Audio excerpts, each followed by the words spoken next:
Welcome to cooking it simple. ഞാൻ Jessy. ഇന്ന് എത്തിയിട്ടുള്ളത് ഒരു ഹെൽത്തി ആയിട്ടുള്ള ഹൽവയുടെ റെസിപ്പി ആയിട്ടാണ്. നമുക്ക് ഒരുപാട് പേർക്ക് ഇഷ്ടപ്പെട്ട ഒരു സാധനമാണ് ഹൽവ. പക്ഷേ അത് കടയിൽ നിന്ന് വാങ്ങിക്കഴിക്കാനും ഉണ്ടാക്കി കഴിക്കാനൊക്കെ നമ്മൾ ഒന്ന് ആലോചിക്കും.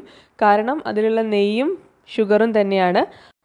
പഞ്ചസാരയോ നെയ്യോ ഓയിലോ ഒന്നുമില്ലാതെ ഗോതമ്പ് കൊണ്ട് ഉണ്ടാക്കാൻ പറ്റുന്ന ഒരു ഹെൽത്തി ഹൽവയുടെ റെസിപ്പി ആയിട്ടാണ് എത്തിയിട്ടുള്ളത്. വെറും 3 ചേരുവകളാണ് ഇതിൽ കാര്യമായിട്ട് വരുന്നത്. അപ്പോൾ ഇതെങ്ങനെയാണ് ഉണ്ടാക്കുന്നത് നമുക്ക് നോക്കാം. ഇതിനായിട്ട് ഞാൻ 1 കപ്പ് അളവിൽ ഗോതമ്പ് പൊടി എടുത്തിട്ടുണ്ട്. നമ്മൾ സാധാരണ കടയിൽ നിന്നൊക്കെ വാങ്ങിക്കുന്ന ആട്ടയില്ലേ, അതാണ് എടുത്തിട്ടുള്ളത്. 1 കപ്പ് എന്ന് പറഞ്ഞു കഴിഞ്ഞാൽ 250 ml കപ്പിലാണ് എടുത്തിട്ടുള്ളത്. അതേ കപ്പളവ് തന്നെ ഞാൻ 4 കപ്പ് തേങ്ങാപ്പാൽ എടുക്കുന്നുണ്ട്. ആദ്യം 1 കപ്പ് തേങ്ങാപ്പാൽ ഒഴിച്ചിട്ട് ഇത് നന്നായിട്ടൊന്ന് മിക്സ് ചെയ്തിട്ട് ബാക്കിയുള്ള തേങ്ങാപ്പാൽ ഒഴിക്കുകയാണ് ചെയ്യുന്നത്.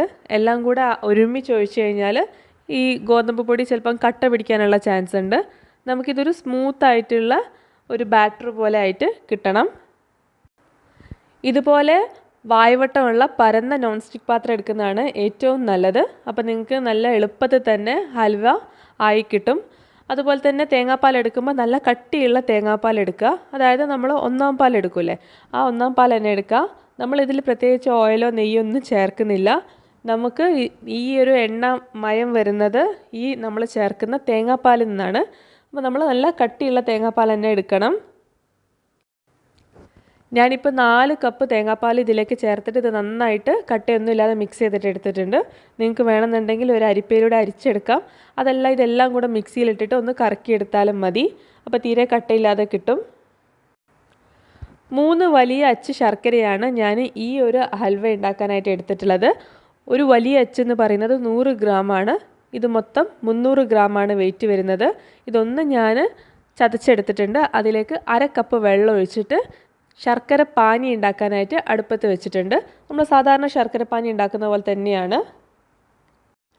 വേറൊരു അടുപ്പത്ത് നമ്മുടെ ഗോതമ്പ് പൊടിയും തേങ്ങാപ്പാലിൻ്റെയും മിക്സ്ചർ വെച്ചിട്ടുണ്ട്. ഇത് വെച്ചിട്ട് ചെറിയ ഫ്ലെയിമിലാണ് നമ്മൾ കുക്ക് ചെയ്യേണ്ടത്. ആദ്യത്തെ ഒരു 5 മിനിറ്റ് നിങ്ങൾ കൈയെടുക്കാതെ ഇളക്കണം. ഈ ഒരു പാകം ആവുന്നതുവരെ കൈയെടുക്കാതെ ഇളക്കണം. ഇല്ലാന്നുണ്ടെങ്കിൽ ഇത് കട്ട പിടിക്കും. ഈ ഒരു പാകമായി കഴിഞ്ഞാൽ പിന്നെ ഇടയ്ക്കിടയ്ക്കൊന്ന് ഇളക്കി കൊടുത്താൽ മതി. കണ്ടിന്യൂസ് ആയിട്ട് ഇളക്കേണ്ട ആവശ്യമില്ല.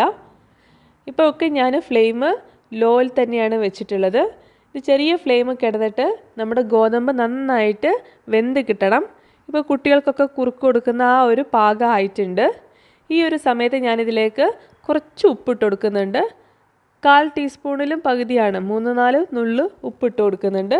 എന്നിട്ട് നമ്മൾ ഉരുക്കിയിട്ടുള്ള ശർക്കര ചൂടോട് കൂടി തന്നെ ഇതിലേക്ക് ചേർത്ത് കൊടുക്കുന്നുണ്ട്. ഒരു അരിപ്പയിലൂടെയാണ് ഞാൻ ചേർക്കുന്നത്. എന്തെങ്കിലും കരടൊക്കെ ഉണ്ടെങ്കിൽ പോകാനായിട്ടാണ്. ഇനി നമുക്ക് ഈ ശർക്കര പാനിയും നമ്മുടെ ഗോതമ്പിൻ്റെയും തേങ്ങാപ്പാലിൻ്റെയും മിക്സ്ചർ നന്നായിട്ടൊന്ന് മിക്സ് ചെയ്തിട്ടെടുക്കാം. കട്ടയൊന്നും ഇല്ലാതെ നന്നായിട്ട് മിക്സ് ചെയ്തിട്ടെടുക്കാം. ഇനി ഈ ഒരു ശർക്കര പാവിൽ കിടന്നിട്ട് നമ്മുടെ ഗോതമ്പ് ഒന്നും കൂടെ വേവണം. ഇങ്ങനെ വേവുന്നതിനനുസരിച്ചിട്ട് ഇതിനകത്തുള്ള വെള്ളം നന്നായിട്ട് വറ്റി കിട്ടും. ഇത് ഹൽവയുടെ ടെക്സ്ചറിലേക്ക് ആയി കിട്ടും. നിങ്ങൾക്ക് കറുത്ത ഹൽവ പോലെ നല്ല ഡാർക്ക് കളറിലിരിക്കുന്ന ഹൽവ വേണമെന്നുണ്ടെങ്കിൽ ഇരുണ്ട നിറമുള്ള ശർക്കര ഉപയോഗിക്കാം. കറുപ്പ് കളറിൽ വരില്ലേ, ആ ഒരു ശർക്കര ഉപയോഗിക്കാം. ഞാനിപ്പം ഗോതമ്പ് ആയതുകൊണ്ട് തന്നെ ആ ഒരു ബ്രൗൺ കളറിലാണല്ലോ ഹൽവ ഉണ്ടാവുക. അതുകൊണ്ട് സാദാ ശർക്കര തന്നെയാണ് എടുത്തിട്ടുള്ളത്. ഇപ്പോൾ ഏകദേശം നമ്മുടെ ഹൽവയിലെ വെള്ളമൊക്കെ കുറേ വറ്റിയിട്ടുണ്ട്. ഈ ഒരു സമയത്ത് ഞാൻ ഫ്ലെയിം കുറച്ചൊന്ന് കൂട്ടി കൊടുത്തിട്ടുണ്ട്. മീഡിയം ആക്കിയിട്ടില്ല, ലോൻ്റെയും മീഡിയത്തിൻ്റെ ഇടയിലാക്കി വെച്ചിട്ടുണ്ട്. എന്നിട്ട് ഇത് നമ്മൾ കുക്ക് ചെയ്തിട്ടെടുക്കുക. ഇടയ്ക്കിടയ്ക്ക് ഇതൊന്ന് ഇളക്കി കൊടുക്കണം. ഇപ്പം നമ്മുടെ ഹൽവയുടെ കൂട്ട് ഏകദേശം റെഡി ആയിട്ടുണ്ട്. ഈ സമയത്ത് നിങ്ങൾക്ക് നോക്കിയാൽ കാണാൻ പറ്റും നമ്മുടെ ഹൽവയുടെ കൂട്ടിൽ നിന്ന് നെയ്യ് അല്ലെങ്കിൽ എണ്ണ വിട്ട് വരുന്നുണ്ട്. ഇത് തേങ്ങാപ്പാലിൽ നിന്നാണ് വരുന്നത്. നമ്മൾ സാധാരണ തേങ്ങാപ്പാൽ അടുപ്പത്ത് വെച്ച് വറ്റിച്ചിട്ട് വിർജിൻ കോക്കനട്ട് ഓയിൽ ഉണ്ടാക്കൂലേ, വെന്ത വെളിച്ചെണ്ണ, ആ ഒരു വെളിച്ചെണ്ണ ഇപ്പോൾ നമ്മുടെ ഹൽവയിൽ വരുന്നുണ്ട്. അപ്പം നമ്മുടെ ഹൽവയിൽ ആ ഒരു ഓയിലി ടെക്സ്ചർ കൊടുക്കുന്നത് തേങ്ങാപ്പാലാണ്. ഇപ്പോൾ അത്യാവശ്യം നല്ല രീതിയിൽ തന്നെ എണ്ണ പുറത്തേക്ക് വന്നു തുടങ്ങിയിട്ടുണ്ട്. നമ്മുടെ ഹൽവ ഏകദേശം റെഡി ആയിട്ടുണ്ട്.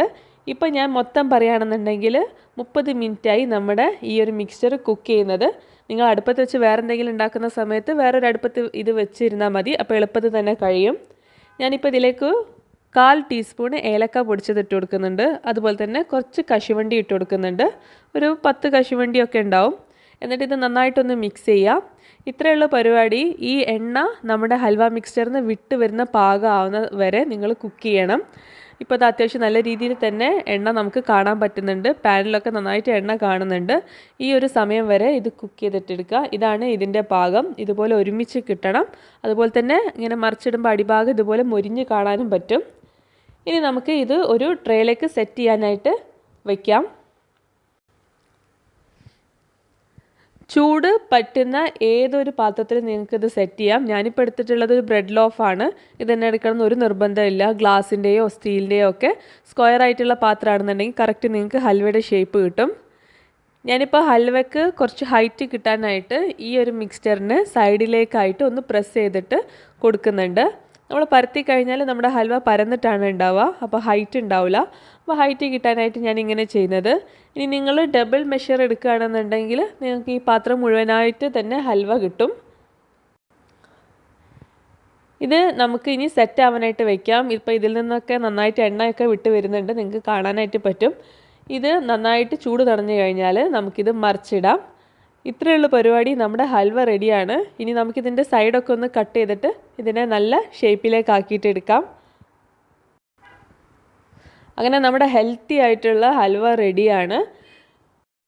പിന്നെ ഞാൻ നേരത്തെ പറഞ്ഞല്ലോ, നമുക്ക് കാര്യമായിട്ട് 3 ചേരുവകൾ മാത്രമേ ഇതിൻ്റെ അകത്ത് വരുന്നുള്ളൂ. തേങ്ങാപ്പാലും ഗോതമ്പ് പൊടിയും ശർക്കരയും. ബാക്കിയുള്ള ഏലക്കായൊക്കെ നിങ്ങൾക്ക് നിങ്ങളുടെ ഫ്ലേവറിനനുസരിച്ച് ചേർക്കാമെന്നുള്ളൂ. ചേർത്ത് കഴിഞ്ഞാൽ നല്ല ടേസ്റ്റാണ്. അതുപോലെ തന്നെ നട്ട്സും ഓപ്ഷണലാണ്.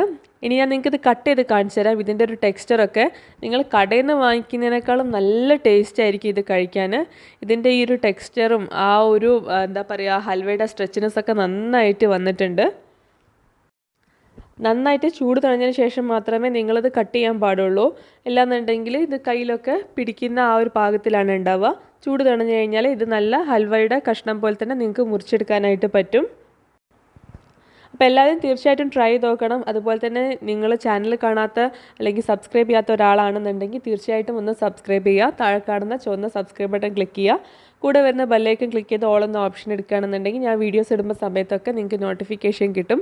അപ്പോൾ അതും എല്ലാവരും ഒന്ന് ചെയ്ത് വെക്കുക. നിങ്ങളെല്ലാവരുടെയും സപ്പോർട്ടും വേണം. പിന്നെ ഈ ഒരു റെസിപ്പി എല്ലാവരും ട്രൈ ചെയ്ത് നോക്കിയിട്ട് ഫീഡ്ബാക്ക് അറിയിക്കുക. കുട്ടികൾക്കൊക്കെ വൈകുന്നേരമൊക്കെ ഉണ്ടാക്കി വെച്ച് കഴിഞ്ഞാൽ കൊടുക്കാൻ പറ്റുന്ന നല്ലൊരു ഹെൽത്തി സ്നാക്കാണ്. നമുക്ക് പുതിയൊരു വീഡിയോ ആയിട്ട് കാണാം. അതുവരെ എല്ലാവരും സേഫായിട്ടിരിക്കുക. Thank you for watching.